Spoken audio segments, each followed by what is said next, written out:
나이다. 아멘. 할렐루야. 우리 한번 인사하겠습니다. 사랑합니다.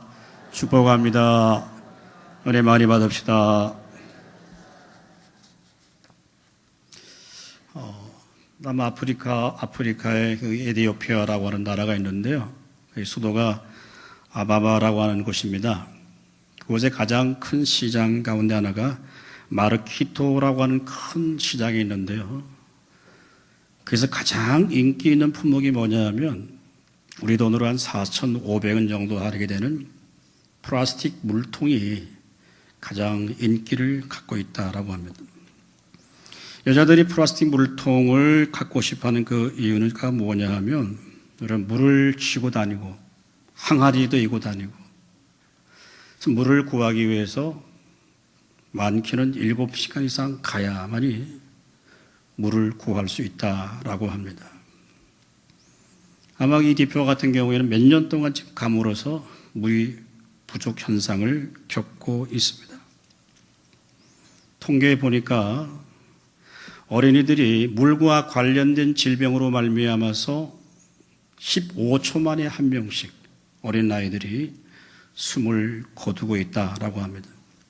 전 세계가 물 부족 국가 가운데 다 놓이게 됩니다.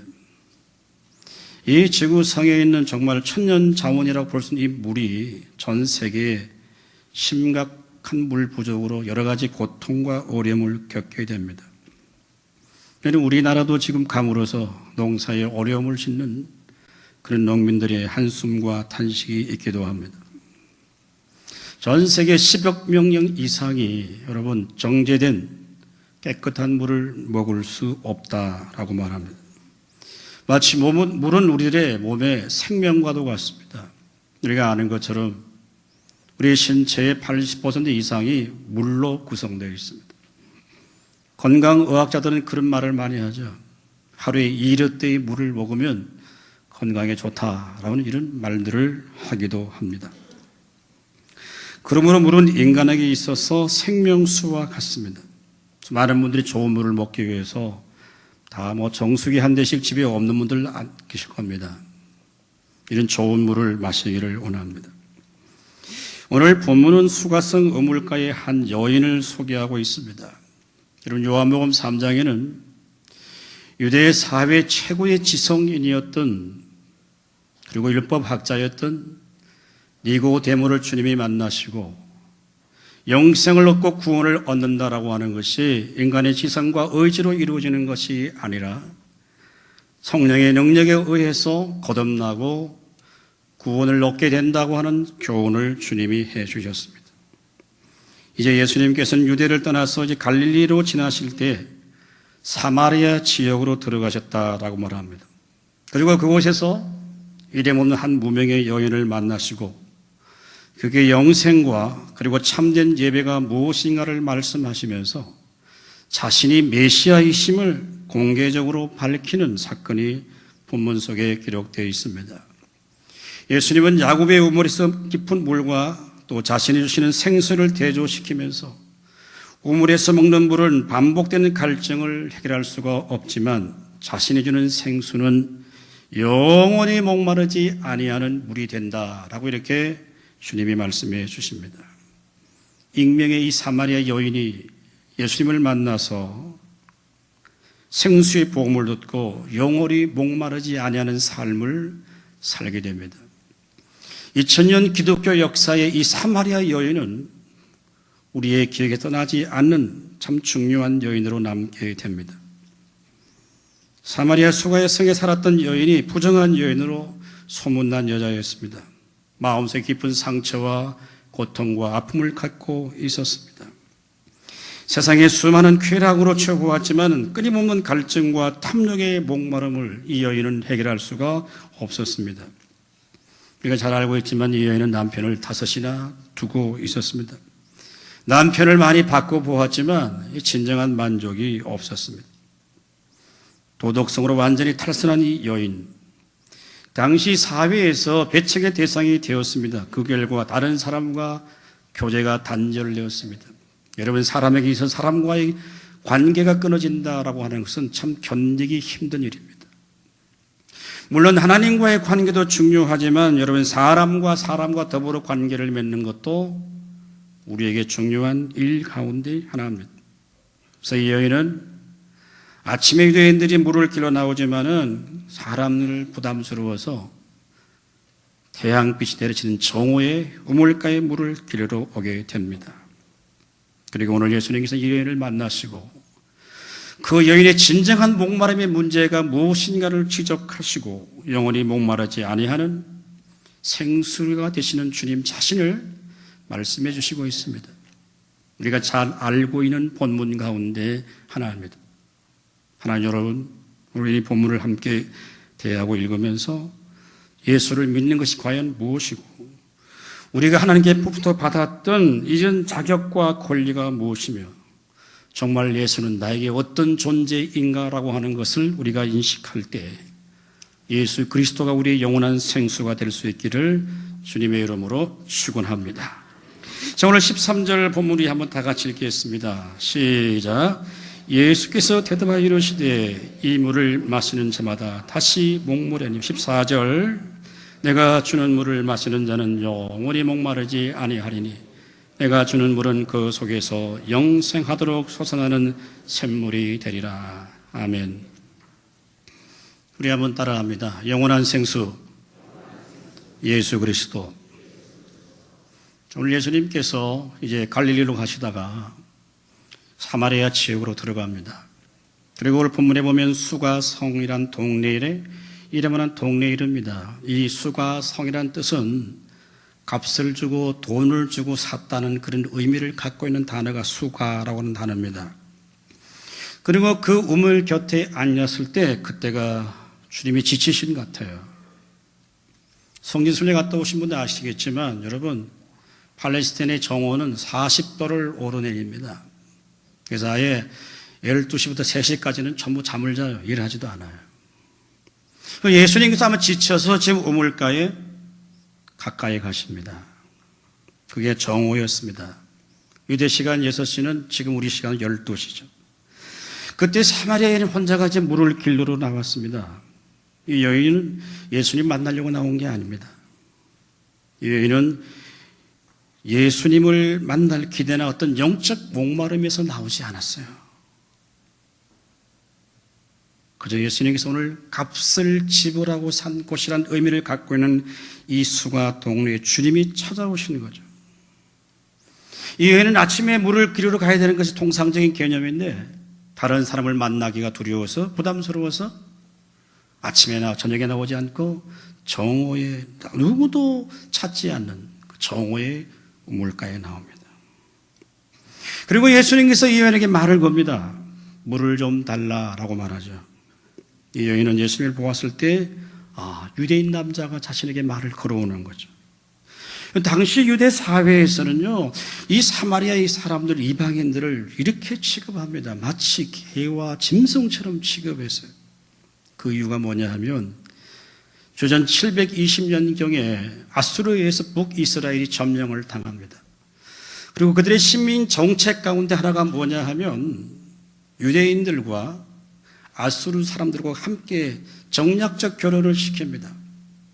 그리고 어떻게 하냐면 그래서 결국은 피를 섞이게 만든 겁니다. 혼혈적으로 만들어서 유대인들의 정체성을 갖지 못하도록 그런 정책을 의도적으로 만들어냅니다. 남유다는 바빌론에 70년 동안 포로가 되어져 갔지만 그들은 신앙의 순수성과 정통성을 지켜서 다시 돌아오게 됩니다. 전통 유대인들이 사마리아 북이스라엘 쪽에 살고 있는 사람들을 바라볼 때 그들은 마치 야훼 하나님을 섬기는 그들과는 구별된 사람이라고 생각하고 그들과 함께 상종도 하지 아니하고 밥도 먹지 않은 그 지역 자체도 들어가지 않는 이러한 유대적 관념을 갖고 있었던 것이 그 시대의 사회적 통념이었습니다. 그런데 오늘 예수님께서는 의도적으로 사마리아로 직행하셨다라고 성경에 기록합니다. 사마리아 사람들이 아주 불쌍히 계셨던 것이죠. 하나님의 아들이신 예수 그리스도께서 사마리아 여인을 찾아가서 먼저 물을 달라고 말씀을 걸고 있습니다. 근데 이 여인이 뭐라고 대답합니까? 오늘 성경 읽지 않았지만 어찌하여 사마리아 여자인 나에게 물을 좀 달라고 하나이까? 라고 묻습니다. 이 예수님, 이 여인은 자신에게 물을 좀 달라고 하시는 예수님에게 어떻게 라고 하는 문제를 제기하게 됩니다. 마치 예수님께서 우리 같은 인간을 찾아오셔서 구원을 베푸시는 것이 하나님의 어떤 은혜의 축복이라는 사실을 놓쳐버리고 살아가고 있는, 마치 오늘 우리의 모습과도 같겠죠. 여러분, 신앙은 과학적이고 합리적인 방법을 통해서 신을 알아가는 게 아닙니다. 우리가 성경을 읽을 때 성경도 과학적인 방법과 합리적인 이성의 방법을 통해서 돌출해낸 문제가 아닙니다. 그러면 우리가 믿는 하나님은 세상의 모든 신들과 다를 바가 없겠죠. 자, 오늘 우리가 읽지 않았으면 성경 10절 말씀 우리 한번 읽어보겠습니다. 시작. 예수께서 대답하여 이르시되 내가 만일 하나님의 선물과 또 내게 물 좀 달라는 이가 누구인 줄 알았더라면 내가 그에게 구하였을 것이요 그가 생수를 내게 주었으리라. 아멘. 자, 오늘 이 여인, 주님은 이 여인에게 호기심을 불러일으킵니다.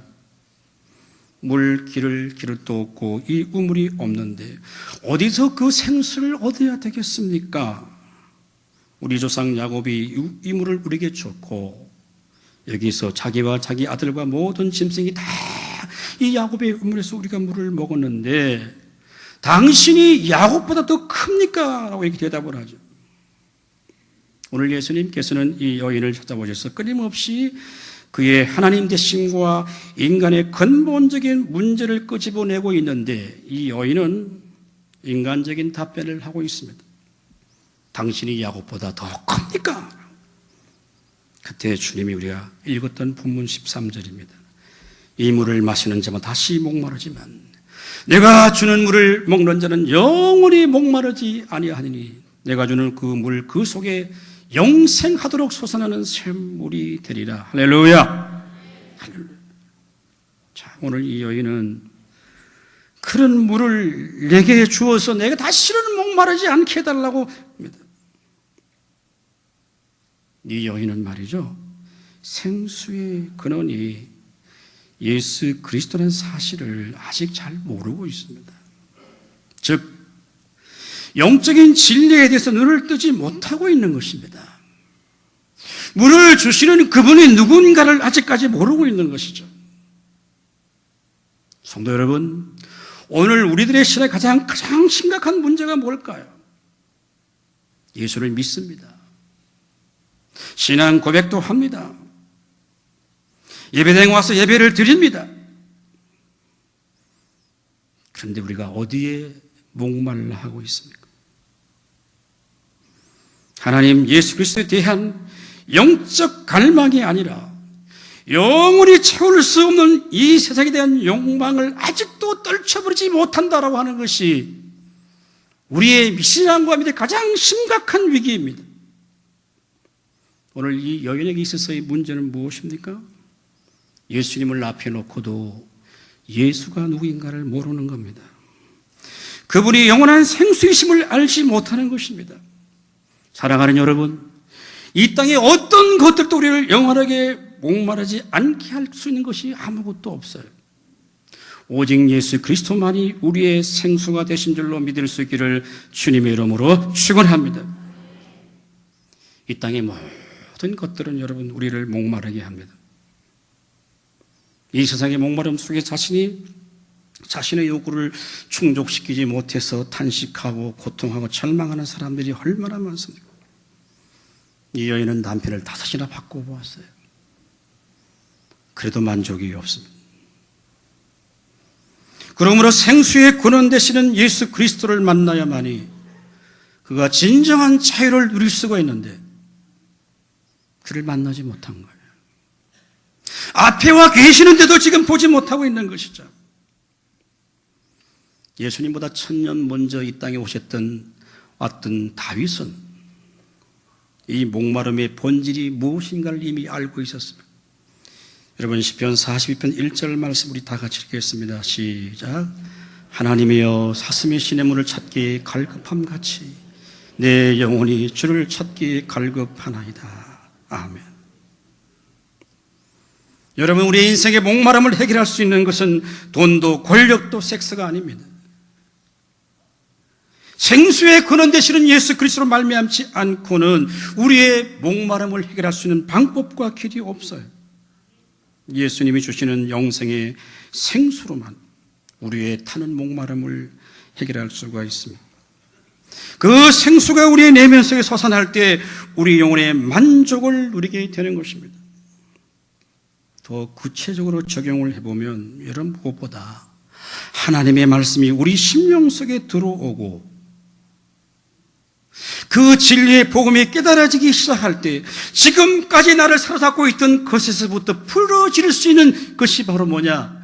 생명이 되시고 생수가 되시는 예수 그리스도임을 믿을 수 있기를 주님의 이름으로 축원합니다. 그럴 때 하나님이 우리를 통치하십니다. 그럴 때 하나님 우리와 함께 하십니다. 사랑하는 여러분, 오늘 저와 여러분이 어쩌면 사마리아 여인이 아닐까요? 예수로 정말 만족하십니까? 예수로 여러분이 충분하십니까? 여호와는 나의 목자시니 내게 정말 부족함이 없습니까? 하나님으로 만족하십니까? 무엇에 목말라 합니까? 예수님보다 700년 전에 먼저 왔던 이사야 선지자는 이렇게 그 시대에 목마른 사람을 그렇게 외쳤습니다. 이사야 55장 1절부터 3절까지 읽어봅니다. 시작. 오라 너희 모든 목마른 자들아 물로 나오라. 돈 없는 자도 오라. 너희는 와서 사 먹되 돈 없이 값없이 와서 포도주와 젖을 사라. 너희가 어찌하여 양식이 아닌 것을 위하여 은을 달아주며 배부르게 하지 못할 것을 위하여 수고하느냐. 내게 듣고 들을지어다. 그리하면 너희가 좋은 것을 먹을 것이며 너희 자신들이 기름진 것으로 즐거움을 얻으리라. 너희는 귀를 기울이고 내게 나와 들으라. 그리하면 너희 영혼이 살리라. 내가 너희를 위하여 영원한 언약을 맺으리니 곧 다윗에게 허락한 확실한 은혜이라. 아멘. 두 번째, 오늘 16절 말씀 읽습니다. 16절입니다. 시작. 이르시되 가서 내 남편을 불러오라. 아멘. 우리 한번 따라합니다. 예수 안에서 죄 사함의 은혜를 누리라. 이 여인이 예수님께 그런 질문을 합니다. 이런 물, 정말 영원히 목마르지 않는 물을 내게 주십시오. 다시는 내가 이 물에 물을 길러러 오지 않도록 해주세요. 할 때 주님의 답변이 뭐냐 하면 가서 내 남편을 불러오라고 하는 거예요.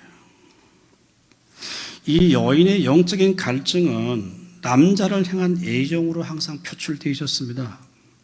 어떤 사연과 연유에서 남편을 다섯이나 두었는지는 알 수 없지만 지금 살고 있는 그 남자도 6번째 남편이에요. 그녀는 부끄러움과 수치감과 죄책감 때문에 동네 사람들을 쉽게만 접근할 수가 없었습니다. 오늘 예수님께서는 그 여인을 향하여 아주 전곡을 찌르십니다. 가서 내 남편을 불러오라고 말합니다.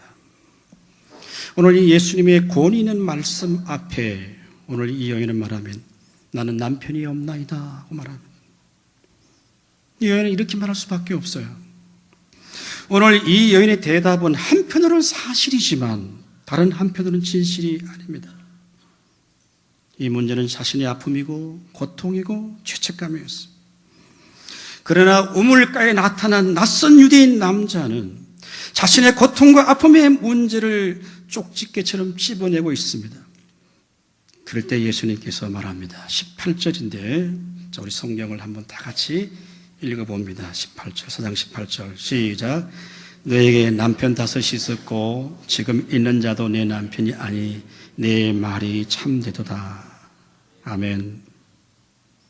여러분, 오늘 예수님이 남편을 불러오라고 하는 이유가 뭘까요?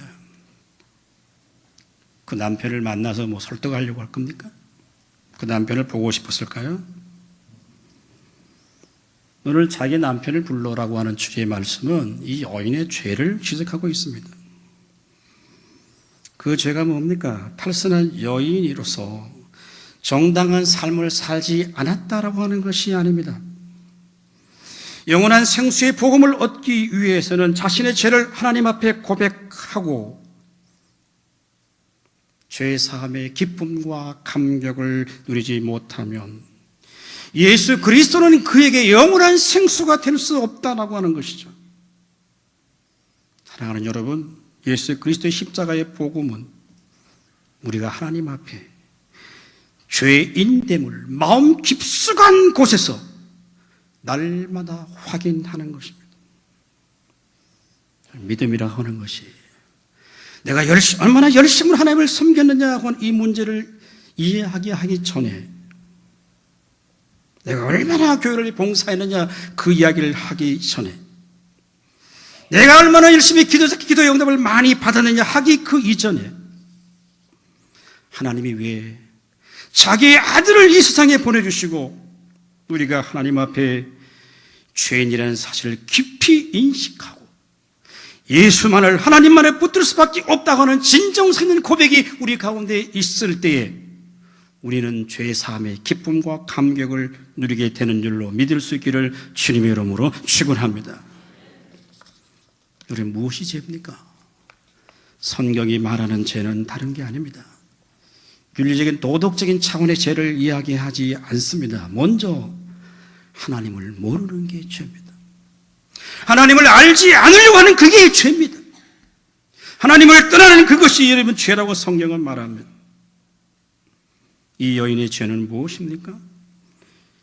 메시아 되신 예수를 앞에 놓고도 그가 메시아임을 알지 못하고 있는 것입니다.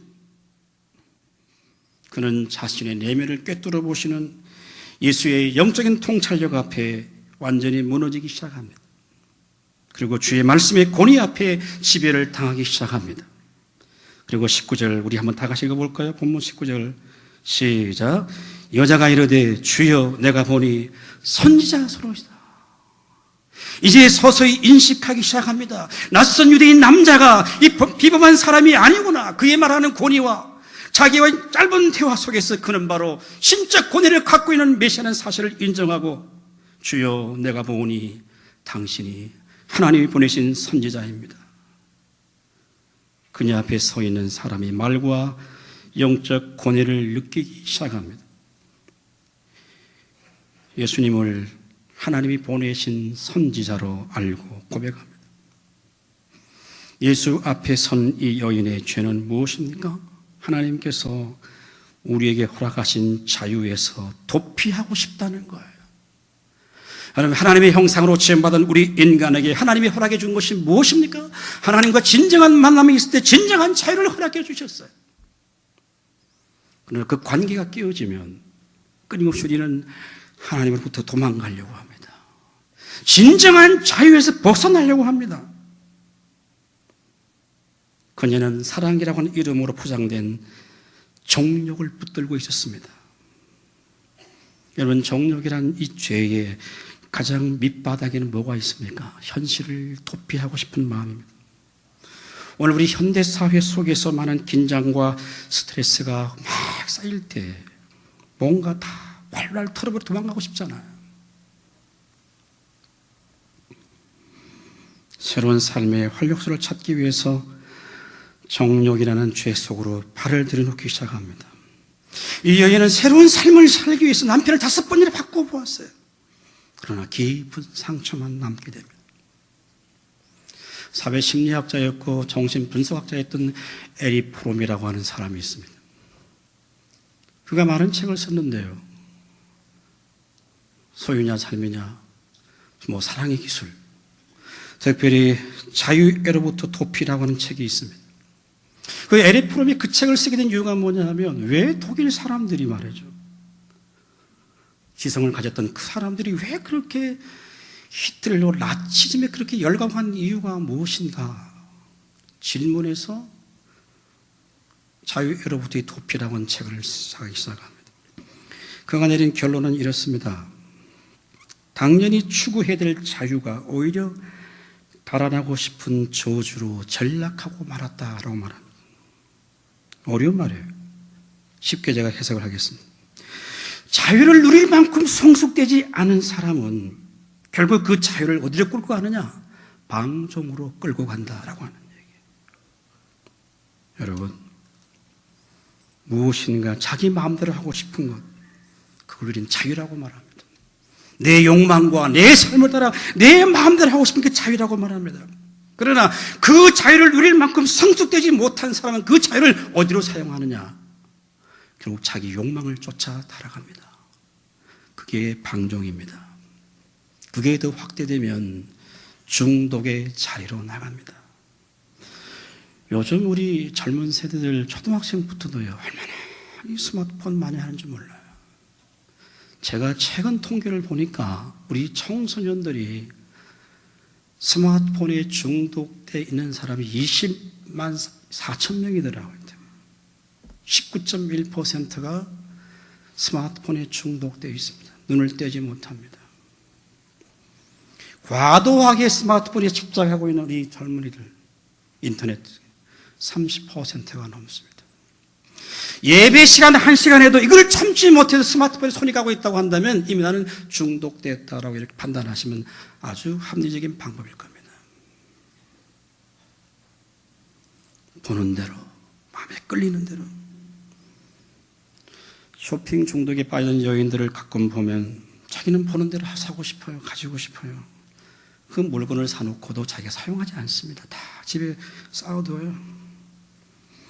자기 마음대로 하고 싶다는 이 열망을 진정한 자유를 빼앗아 갑니다. 사랑하는 여러분, 자유는 쟁취해서 얻는 것이 아닙니다. 투쟁해서 얻는 것이 아닙니다. 하나님 안에 있을 때, 예수 안에 있을 때만이 진정한 자유가 있는 줄 믿을 수 있기를 주님의 이름으로 축원합니다. 8장에 가면 주님 뭐라고 말합니까? 진리를 알지니 진리가 너희를 자유케 하리라. 일제기 시편 기자는 이렇게 말했습니다. 시편 32편 1절에 다 같이 읽습니다. 시작. 허물의 사함을 받고 자기의 죄가 가리워진 자는 복이 있도다. 아멘. 허물의 사함을 받고 자신의 죄를 가리워줬다. 가렸다는 건 덮어준다는 거죠. 여러분, 우리가 예수의 보혈 십자가의 은혜로 보혈로 우리의 죄를 다 덮어주니까 이 자리에 나오지. 다 들추어내면 한 사람도 이 자리에 나올 수 없어요. 목사도 이러면 설교할 수가 없어요. 하나님의 은혜로 이 죄를 가려주시는 겁니다, 여러분. 낱낱이 드러내면 이게 설 사람이 누가 있겠어요? 예수님께서 땅에 왜 오셨습니까? 하나님이 허락하신 이 자유를 회복시키기 위해서 주님이 오신 거예요. 진정한 자유를 주시기 위해서 주님이 오신 것입니다. 이 자유는 하나님 말씀을 통해서 자신이 죄인임을 기억하고 죄의 사함을 받는 기쁨과 감격을 얻게 될 때 세상 사람들이 알지 못하는 자유가 내 마음속에 넘치는 거죠. 이 세상의 물질이, 지식이, 권력이 우리를 살릴 수도 없고 우리에게 자유를 줄 수가 없습니다. 오직 예수의 그리스도 안에 누리는 기쁨과 감사와 감격만이 세상을 이길 수 있기를 믿을 수 있기를 주님의 이름으로 축원합니다. 여러분, 젊은 사람들 쓰는 용어 가운데 그런 말이 있어요. 부러우면 그게 지는 거라고 그래요. 상대를 보고 내가 그 사람을 부러워하면 이미 내가 진 거다라고 하는 거죠. 참 의미가 있는 말인데요. 하나님 안에, 복음 안에 있는 이 하나님의 거룩한 백성들은 이 세상의 것들을 부러워해서는 안 됩니다.